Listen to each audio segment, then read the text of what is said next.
बिस्मिल्लाहिर्रहमानिर्रहीम। ये पैराग्राफ की तशरीह का हमारे पेपर के अंदर 10 नंबर का क्वेश्चन आता होता है और इसमें हमने 2 पैराग्राफ अटेम्प्ट करने होते हैं। 5-5 नंबर के होंगे। इसमें चॉइस कोई नहीं होती। एक फर्स्ट हाफ बुक से आता है और एक सेकंड हाफ बुक से आता है और दोनों ही हमने अटेम्प्ट करने होते हैं। 5-5 नंबर हर एक के होते हैं। इसमें हमने 3 हेडिंग्स बनानी है। अच्छा, इसको एक तस्बास भी कहते हैं और पैराग्राफ भी कहते हैं। तो ये जो सबकी पोर्शन हमारा चैप्टर वाला हिस्सा है वो उसमें से आते हैं। 2 पैराग्राफ होंगे, 2 में से दोनों ही हमने अटेम्प्ट करने होंगे।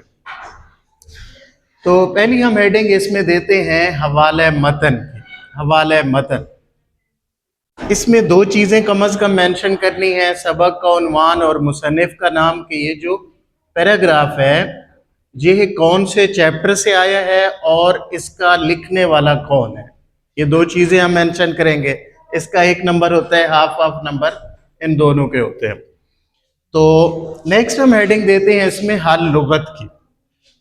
हल लुगत, पैराग्राफ के अंदर 4 लफ्ज ऐसे होते हैं जो खत कशीदा होते हैं, जिनके ऊपर खत लगा होता है या उसको अंडरलाइन किया गया होता है। तो उनके हमने मीनिंग्स लिखने होते हैं 4 अल्फाज के। तो यहाँ पे हम लफ्ज लिखेंगे, वहाँ मीनिंग लिखेंगे। तो ये 4 लफ्ज होंगे और हर एक आधे नंबर का होता है, तो 2 नंबर का ये हल लुगत होता है।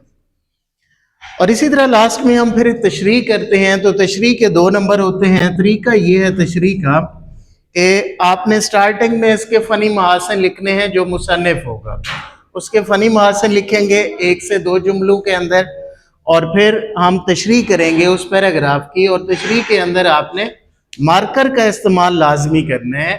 वो पैराग्राफ के अंदर भी कम अज़ कम 2 लफ्ज़ मार्कर से हाईलाइट करने, और इसके अलावा इसके अंदर कोटेशन भी ऐड कर सकते हैं, रेलिवेंट शेर भी लिख सकते हैं, तो वो मार्कर का इस्तेमाल होता है। तो ये एक जो तशरीह है ये आपकी कम अज़ कम 1 पेज की होनी चाहिए, इसकी जो लिमिट होती है। तो ये इसी तरह आपने दूसरा पैराग्राफ भी तशरीह का यूं ही डिजाइन करना होगा। 3 हेडिंग हम बनाएंगे, हवाले मतन की, हल लुगत की और तशरीह की। ये 3 हेडिंग्स बना के हमने उसके अंदर लिखना है। तो एक बात याद रखिएगा कि ये जो वर्ड्स मीनिंग्स हैं 2 नंबर के होते हैं। अगर ये गलत हो जाए तो तशरीह आपकी क्रॉस हो जाती है, वो चेक ही नहीं होती। अगर आपके वर्ड्स मीनिंग्स ठीक हैं तो तशरीह चेक होती है, वर्ड्स मीनिंग्स ठीक नहीं है तशरीह क्रॉस हो जाती है। और अगर यहाँ पे 2 वर्ड्स मीनिंग्स आपके ठीक हैं, 2 गलत है, तो आपका उसूलन 1 नंबर बनता है, 1 डिडक्ट होगा, लेकिन आपके 2 कट जाएंगे कि एक आपका नंबर वर्ड्स मीनिंग्स से कटेगा और एक तशरीह से कटेगा। कि एग्जामिनर को पता है जब इसको मीनिंग्स ही नहीं आते तो इसने तशरीह कहाँ ठीक की होगी। तो इसलिए वर्ड्स मीनिंग्स पे आपके ये 4 नंबर डिपेंडेड हैं एक पैराग्राफ के अंदर।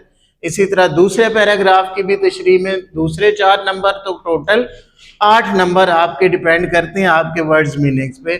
अगर वर्ड्स मीनिंग्स ठीक हैं तो आपकी तशरीह चेक होती है और उसके नंबर भी काउंट होते हैं, अदरवाइज कोई नहीं होते।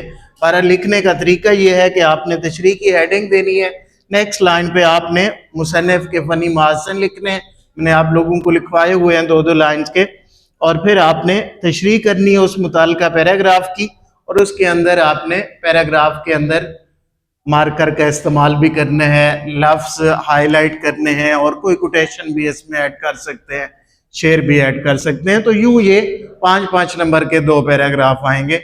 इस तरीके से हम अटेम्प्ट करेंगे पैराग्राफ की तशरीह के क्वेश्चन को। नेक्स्ट जो तशरीह का क्वेश्चन होता है हमारा अशार की तशरीह का, तो उसको हम देखें तो ये भी 10 नंबर का होता है और इसमें हमने 5 शेर अटेम्प्ट करने होते हैं और हर एक शेर के 2 नंबर होते हैं। 10 नंबर का ये हमारा पोर्शन होगा। इसमें हमने जो 5 शेर अटेम्प्ट करने हैं उसमें से 3 शेर हम की तशरीह के लिए अटेम्प्ट करेंगे, अटेम्प्ट करेंगे हम हिस्सा गजल में से। इसमें चॉइस होती है, जो हिस्सा नज़म का पोर्शन होता है उसमें गिवन 4 शेर होते हैं, 4 में से हमने 3 शेर अटेम्प्ट करने हैं, एक ही चॉइस होगी हमारे पास। और उसी तरह जो हिस्सा गजल है उसमें आपने 3 शेर गिवन होंगे और 3 में से आपने 2 अटेम्प्ट करने होंगे, तो ये गजल का पोर्शन होगा। अब हमने इसकी प्रेजेंटेशन कैसे बनानी है, हम ऊपर शेर लिखेंगे मार्कर के साथ और फिर हेडिंग देंगे सिन्फ़े सुखुन। सिन्फ़े सुखुन का मतलब होता है शायरी की किस्म, तो हम उस शेर की सिन्फ बताएंगे, आया ये नज़म से है या गजल से है। अगर वो नज़म का शेर होगा तो आगे नज़म लिख देंगे, गजल का होगा तो आगे गजल लिख देंगे। फिर अगर नज़म का शेर है तो हम हेडिंग देंगे नज़म का उन्वान, आगे उसका नाम लिख देंगे।